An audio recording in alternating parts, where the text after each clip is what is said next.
Hi.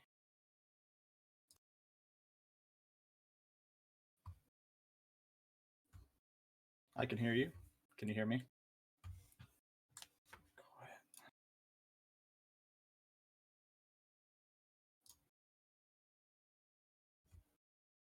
I yeah, I would.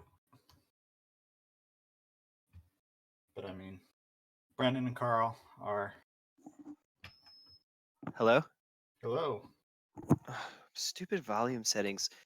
I don't know what's happening with my computer. I didn't hear the call because somehow, like, nothing went through. Like, it was off. All sounds were off. And then um, I don't.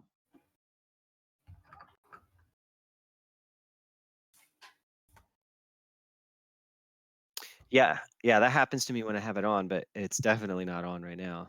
Oh well. I've been having weird stuff since a Windows update a few weeks ago, or about a month, and my mic settings are radically different at random times, and so fun times.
Are you monitors?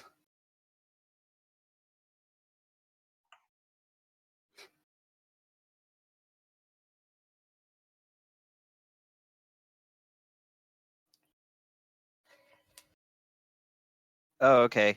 Um, finished the drag and drop yesterday. Finished cleaning up the ship pop up. Got to work on. I cleaned up most of the planetary pop up, but then I hit a snag where, which I typed about to Yeah. Anthony about how it's actually not super feasible right now to grab every ability that can exploit or scan a planet to be able to list the things that are doing it. So we might need to think about we might need to briefly think about adding a specific architecture type to planets or celestial objects that allows for like ships to register themselves as doing it to them. Uh, Mo, I had a suggest. I think that whole UI is going to change pretty drastically, so I okay. don't think it's worth it. I don't think it's worth messing with. Honestly, I think the solution is going to be completely different than having to click on a planet to do anything that way. Okay. I For even right now, presented a thing, and Carl's like, "Yep, we want to do that, but we're not doing it now." So I was like, "Okay." so should I ignore that thing then and just Yes, strip it out? just ignore. Don't use assigning. Yeah, we don't need to assign stuff from the planet pop up right now. Okay. Okay, Like, cool. One thing I would like to do then is make it so the transition between fleet and system view is a little bit faster. sure. So I'll probably do that today. I am also in the middle of star system research, just because I know we're trying to be at least moderately scientific about it. I'm just educating myself a little bit on Star star system colors. types. Yeah, star colors, types of stars that even have planets, what kinds of planets they are, etc. And I'm compiling a small list that I can put into the Yeah. design section so that everyone has that access to that research. Um, and I'm also in the middle of finishing the JSON file structure for how the galaxy is built. Um, that should probably be done today, at least the JSON. I'm not hooked up or anything, but just Yeah. the data will be there for how we're gonna designers can change it, et cetera, and all. We'll dive into that right now. That's me. I'll pick Anthony. Yesterday had a really most of the meetings got moved out. A little bit of design time on the factions and the long range scanning just to be on the same page. Beyond that, I was working on quests slash missions. Some just the a lot of the back end base level code that needs to be there for those. Some refactoring of factions based on this a little bit, and uh, that's what I'm going to continue to be working on today. Mostly is that part spawning, reading the JSON, spawning a quest, putting something on the screen to show that you have this quest, and then failing and or succeeding at it. Probably no effects for failing and succeeding right now. I just want to get the the the flow in there, and then I can actually figure out what effects to put to it. Yeah, it's what most of my day is going to be. Oh, I put icons in for everything last night, so at least everything on Good. there has a unique icon that Very we have in cool. the game. Think that yeah, that was all that I messed with yesterday. Yeah, I think that's all today. It's just quests all the time and factions.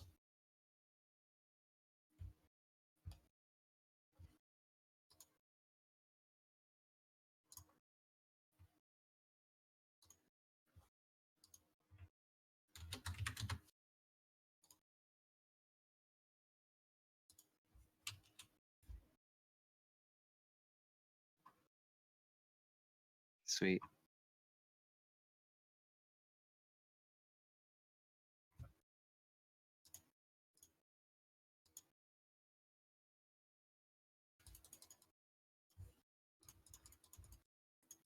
Yeah.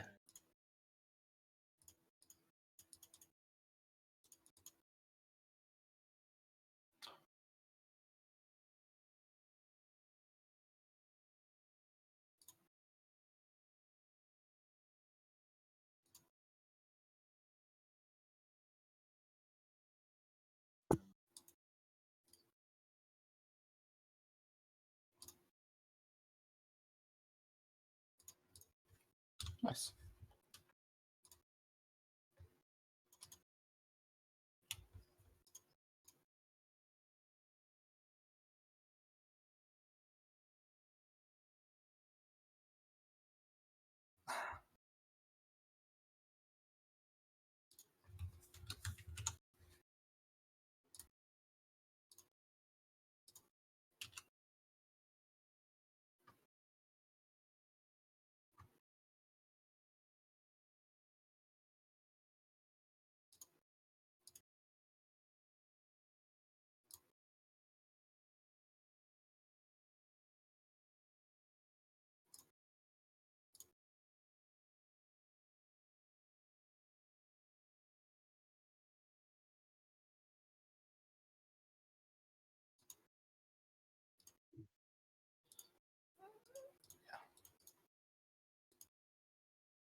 Ah,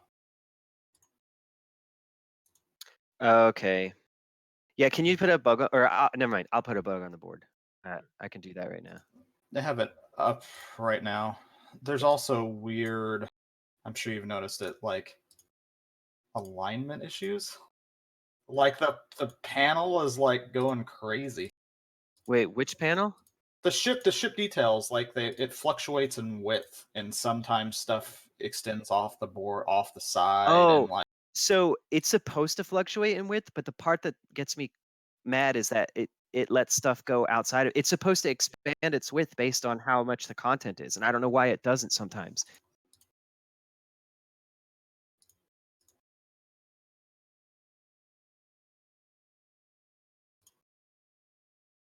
Yeah. yeah.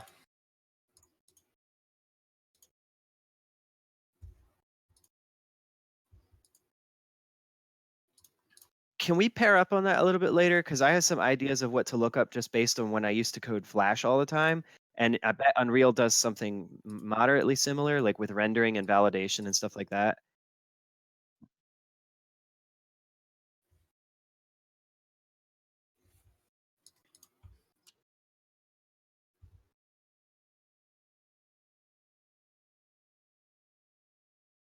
Yeah, like if things are in there in the editor, it resizes to it. But as soon as we dynamically do it, it seems like it doesn't resize it. And so I'm kind of like, okay, I think maybe I I bet just don't there's know. something you can call manual function you can call to say like, hey, like Resize yourself. re run this again. Yep. Like I'm sure Re-render, you have whatever the word. something is in the UMG for that, or if not, it could be exposed from C++. Yeah.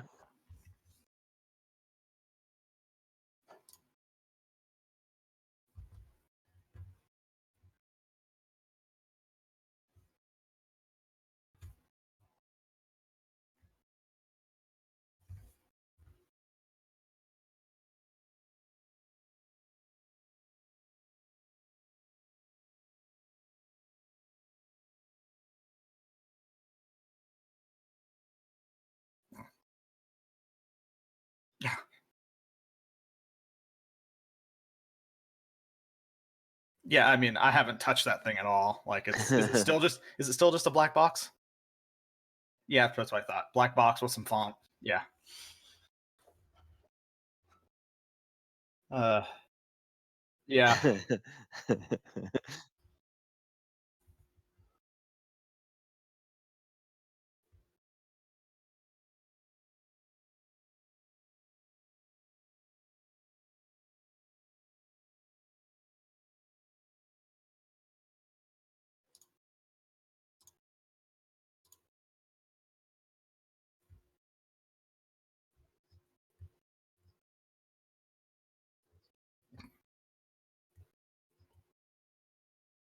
Yeah.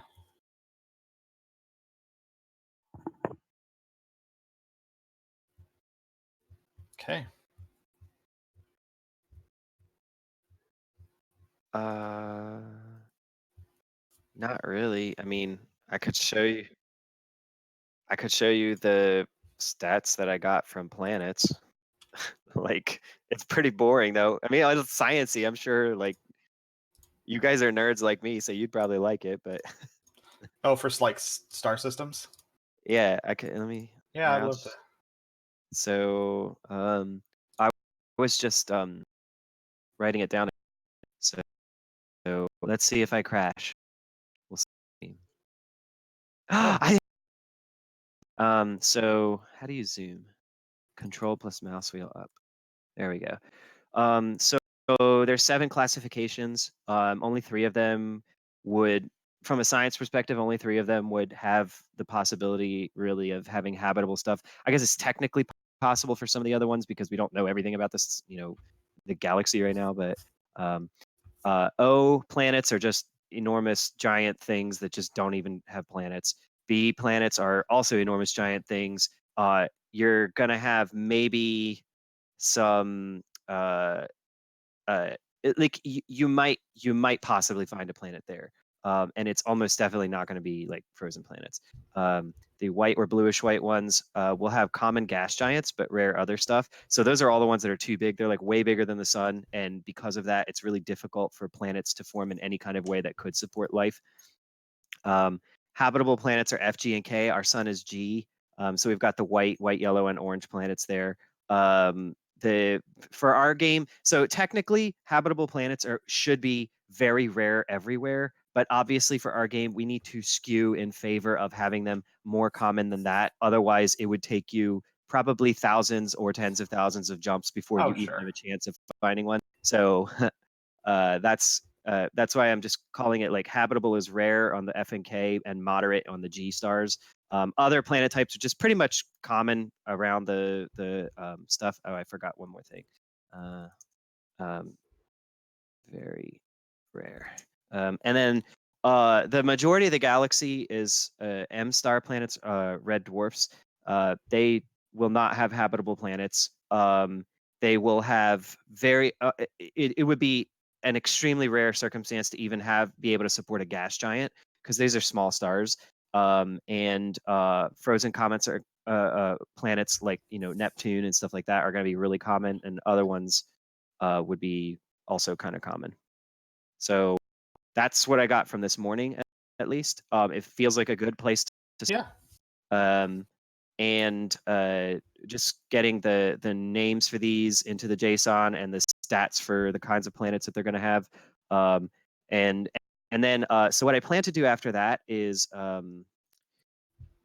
I plan to make it so that when the galaxy is generated, it will pick like somewhere between 1 to 3 systems that have a habitable planet that allow for a win.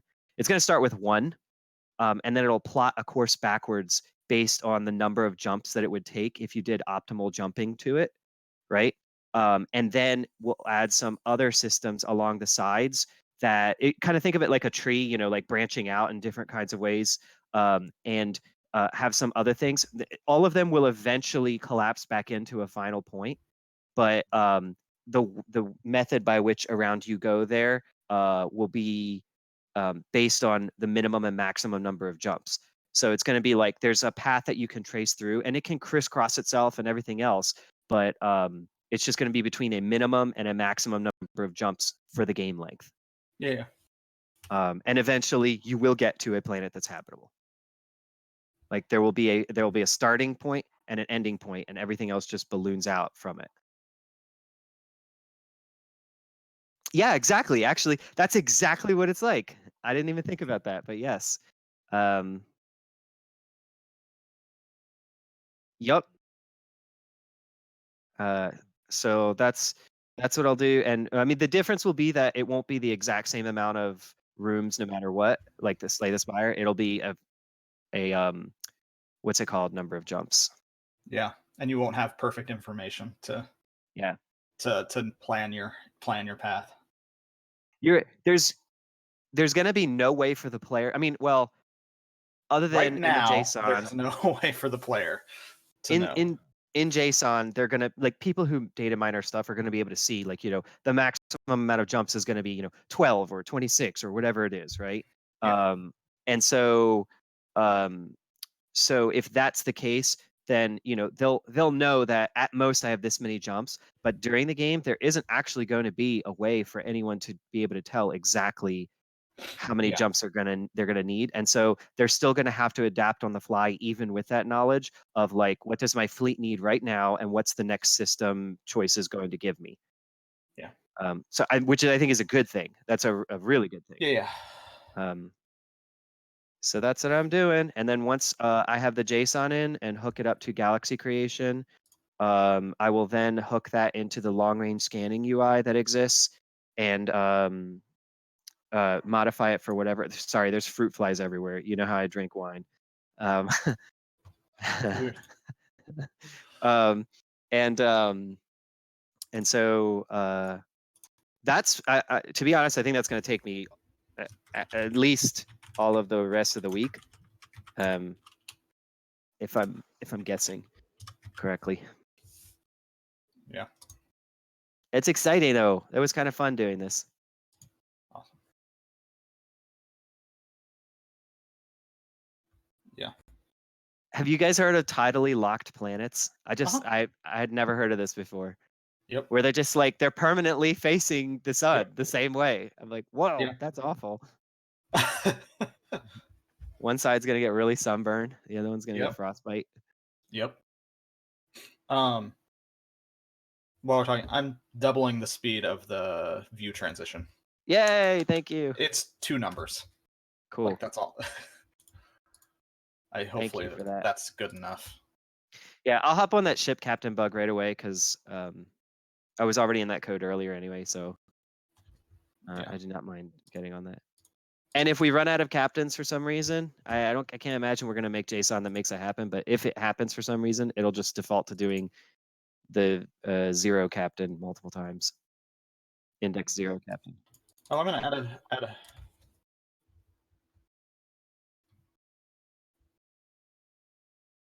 Yeah. Um, Or maybe a question mark. Question mark would be cool.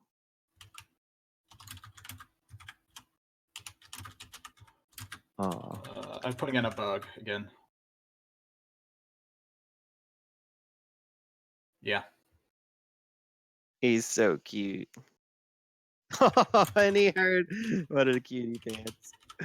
Little tinky tank. Oh, there's that tail. He's such a cute doggy. Oh, here he comes. Stretch. Please Oh, pet me. Please pet me. Watch this. There we go. There we go. Oops. Anyway, that's for the stream. A little eye bleach for the stream. You cutie, cutie doggy. Oh. Yep. yeah.